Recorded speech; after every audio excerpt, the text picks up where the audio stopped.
আমার স্বামীর চরিত্রের দোষ প্রথম যখন আমার চোখে পড়ে তখন আমি 2 সন্তানের মা। মেয়েটি তখন 6ষ্ঠ শ্রেণীর ছাত্রী আর ছেলেটি 3য় শ্রেণীর ছাত্র। সে যে মেয়েটির সাথে সম্পর্ক গড়ে তোলে সে বিবাহিতা, তবে স্বামী স্ত্রীর মধ্যে বনিবনা না হওয়াতে তারা আলাদা থাকে। অফিসের ট্যুরের নাম দিয়ে সে মেয়েটিকে নিয়ে বিভিন্ন জায়গায় ঘুরতে যেত, কয়েকদিন কাটিয়ে বাড়ি ফিরত। আমি এর প্রতিবাদ করলে সে আমার চুলের মুঠি ধরে বলল, কোনো কথা শুনতে চাই না, একদম চুপ। আমি কি করি না করি তা আমার ব্যাপার, তুই একদম নাক গলাবি না। আমি বললাম, এটা শুধু তোমার ব্যাপার হতে পারে না, এর সাথে জড়িত আছি আমি এবং আমার ছেলে মেয়েরা।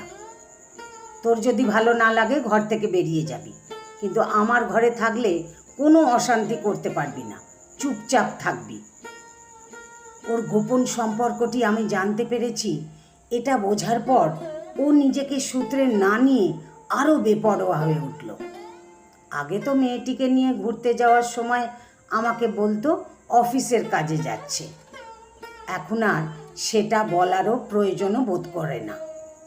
তার বেপরোয়ার আরেকটি উদাহরণ হলো, আমি যখন ছেলে মেয়েদের নিয়ে রাতে ঘুমিয়ে থাকতাম সে তখন অন্য একটা রুমে মেয়েটির সাথে ফোনে সারা রাত কথা বলতো।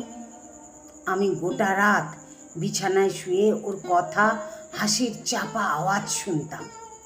এভাবে কতদিন সহ্য করা যায়?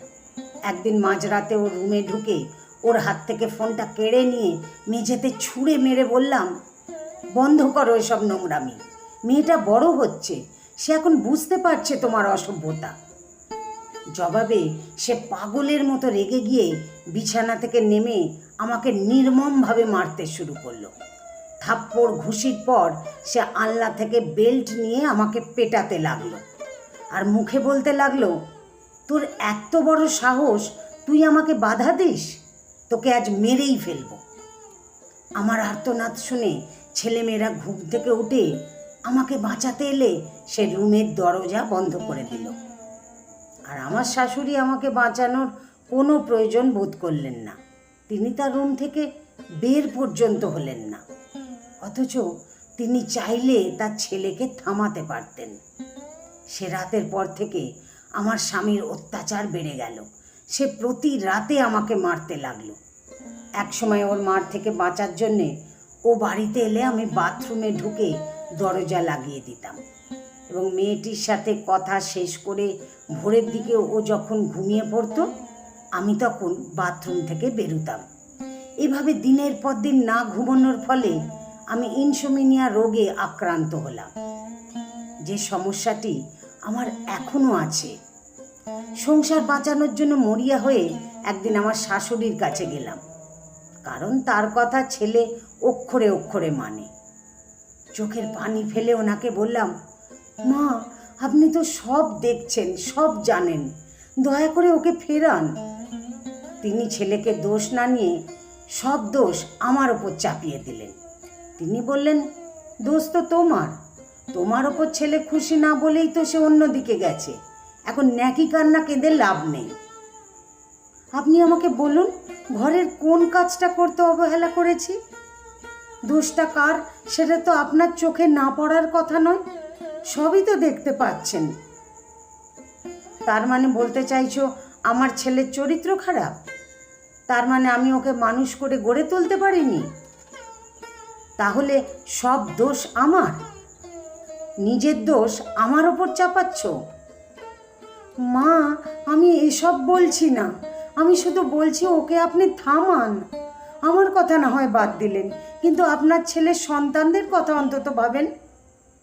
আপনি চাইলেই ওকে আটকাতে পারবেন, ও আপনার কথা শোনে, আপনাকে মানে। আমার শাশুড়ি আমার কথার পাত্তা দিলেন না।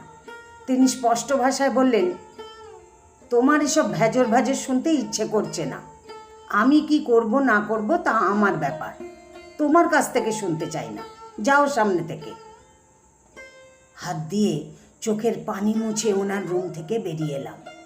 অতঃপর আমার সামনে আর কোনো পথ খোলা রইল না। ছেলে মেয়েদের নিয়ে চিরতরে স্বামীর বাড়ি থেকে বেরিয়ে এলাম। আমি ছেলে মেয়েদের নিয়ে স্বামীর বাড়ি থেকে চলে আসাতে আমার বাবা মা ভাইয়েরা কেউ খুশি হয়নি। তাদের কথা হলো প্রত্যেক সংসারে এমন টুকিটাকি ঝামেলা হয়েই থাকে, এসব মানিয়ে নিতে হয়। এভাবে হুট করে স্বামীর ঘর থেকে বেরিয়ে আসা ঠিক না। আমি যতই তাদের বোঝানোর চেষ্টা করেছি আমার স্বামীর ভয়াবহতার কথা এবং আমার শাশুড়ির অসহযোগিতার কথা, তারা আমার কথার গুরুত্ব দেয়নি। তাদের কথা একটাই, এমন টুকিটাকি ঝামেলা সব সংসারে হয়েই থাকে, এসবকে এত বড় করে দেখার কিচ্ছু নেই। আমার বাবা মা ভাইয়েরা আমার পরিস্থিতি বুঝতে না চেয়ে কিংবা বুঝেও না বোঝার ভান করে, যেহেতু আমাদের তিনজনের খরচ এখন তাদের বহন করতে হবে। তারা আমাকে স্বামীর বাড়িতে ফেরত পাঠানোর নানা রকম চেষ্টা করলো, কিন্তু আমার অনড় অবস্থানের কারণে তারা একসময় ক্ষান্ত হলো। কিন্তু তারা আকারে ইঙ্গিতে বুঝিয়ে দিল আমি যদিও এখানে থাকতে পারবো, কিন্তু আমার এবং ছেলে মেয়েদের খরচ আমাকেই বহন করতে হবে। তারা এ ব্যাপারে তেমন কিছু করতে পারবে না। নিরুপায় হয়ে আমাকে উপার্জনের কথা ভাবতে হলো। আমি ইন্টার পাস, এই সামান্য পড়াশোনা দিয়ে ভালো চাকরি যে জোটানো যাবে না তা জানতাম, তবু হাল ছাড়িনি। পরিচিত সবার সাথে যোগাযোগ করে ছোট একটা চাকরি জুটিয়ে নিলাম। ওই অল্প আয়ে তিনজনের সংসার চলতো না বলে চাকরির পাশাপাশি ছোট ছেলে মেয়েদের পড়াতাম এবং অন্যান্য কাজও করতাম। এতে সংসারটা কোনো রকমে চলে যেতে লাগলো। ছেলেমেয়েরা বড় হয়ে উঠতে লাগলো। তারা মায়ের অমানসিক খাটুনি দেখে হয়তো মনোযোগ দিয়ে পড়াশোনা করত, ফলে পরীক্ষায় তারা ভালো রেজাল্ট করত। এতে আমার বেশ ভালো লাগতো। ভাবতাম পরিশ্রম সার্থক হচ্ছে। আমার স্বামীর খবর নানা জনের কাছ থেকে মাঝে মাঝে পেতাম। আমি চলে আসার পর ওই মেয়েটিকে সে বিয়ে করে, কিন্তু বিয়েটা বেশি দিন টেকেনি, কারণ বিয়ের কিছুদিন পর সে আর একটা মেয়ের সঙ্গে অবৈধ সম্পর্কে জড়ায়। এর বছরখানেক পর আমার শাশুড়ির মৃত্যুর খবর পেলাম। মৃত্যুর বছর দুয়েক আগে তিনি স্ট্রোক করেন এবং বাকি জীবন অসাড় শরীর নিয়ে বিছানায় পড়ে থাকেন। এরপর অনেক দিন আমার স্বামীর কোনো খবর পাইনি। তারপর হঠাৎ একদিন শুনলাম তার ক্যান্সার হয়েছে, একেবারে শেষ অবস্থা। এই সময় সে আমাকে একদিন ফোন দিল। নাম্বারটা কিভাবে জোগাড় করলো জানি না। ফোনে কাঁপা কাঁপা স্বরে বলল, নাজনীন, আর হয়তো বেশি দিন বাঁচব না, একটিবার কি তুমি আমার সাথে দেখা করতে পারো?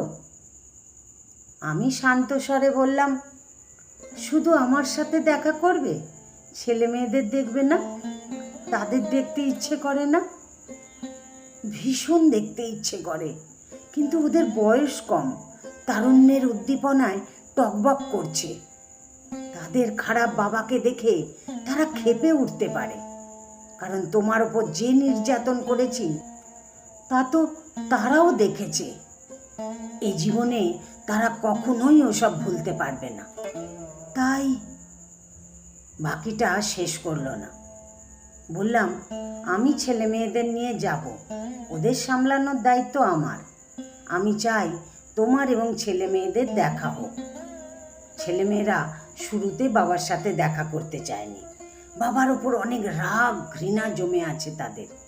কিন্তু যখন বললাম তাদের বাবার শেষ অবস্থা, তখন তারা রাজি হলো। আমরা একটা রেস্টুরেন্টে দেখা করলাম। একটা টেবিল ঘিরে আমরা 4 জন বসে আছি। বাইরে থেকে দেখলে মনে হবে একটা সুন্দর পারিবারিক মিলন দৃশ্য, বাবা মা ছেলে মেয়ে। অথচ বাইরের কেউ জানতে পারবে না এটা কোনো সুন্দর পারিবারিক মিলন দৃশ্য নয়। এটা দুঃখ, রাগ, ক্ষোভে ভরা একটা মিলন দৃশ্য। রোগের কারণে সে অনেক শুকিয়ে গেছে। যতক্ষণ আমরা ছিলাম আমাদের মাঝে একটিও কথা হয়নি। সে হাত জোড় করে শুধু কেঁদেছে, শুধু কেঁদেছে।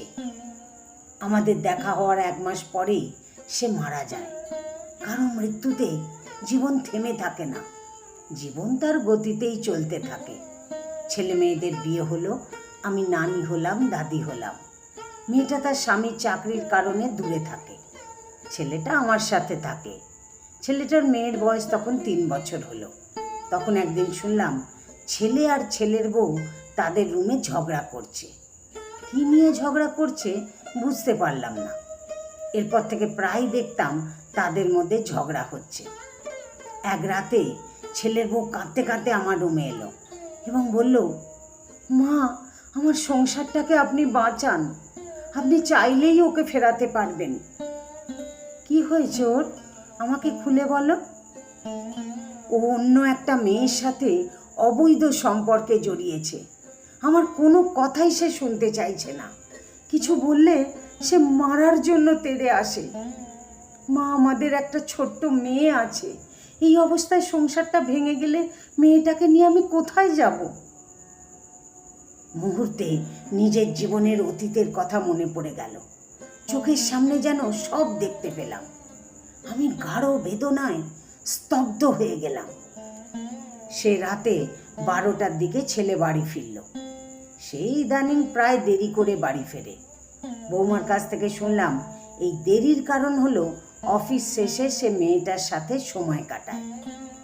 অন্য দিনের মতো সে রাতেও তাদের মধ্যে ঝগড়া হতে লাগলো।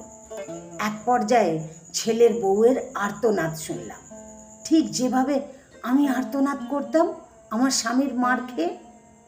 নিমেষে আমার পুরো শরীরে তীব্র রাগের আগুন ছড়িয়ে পড়ল। আমি রুম থেকে বেরিয়ে বড় বড় কদম ফেলে ছেলের রুমে গেলাম। গিয়ে দেখলাম ছেলে বউয়ের চুলের মুঠি ধরে আছে। আমি সরাসরি ছেলের সামনে গিয়ে ওর গালে প্রচণ্ড এক চড় মারলাম। ও আচমকা চড় খেয়ে বউয়ের চুলের মুঠি ছেড়ে দিল। আমি তখন প্রবল ক্রোধের সাথে ছেলেকে বললাম, যে অবর্ণনীয় কষ্টের ভেতর দিয়ে আমি গিয়েছি, আমার বৌমাকে এবং তার ছোট্ট মেয়েটাকে সে কষ্টের ভেতর দিয়ে যেতে দেব না। এসব নোংরামি আমি সহ্য করব না, খবরদার সহ্য করব না। আমার এই আকস্মিক আচরণে ছেলে প্রথমে অবাক হলেও পরে মাথা নিচু করে দাঁড়িয়ে রইল। আর ছেলের বউ কাঁদতে কাঁদতে আমাকে জড়িয়ে ধরল। আর আমি ছেলের বউয়ের পিঠে হাত রাখলাম, পরম নির্ভরতার হাত।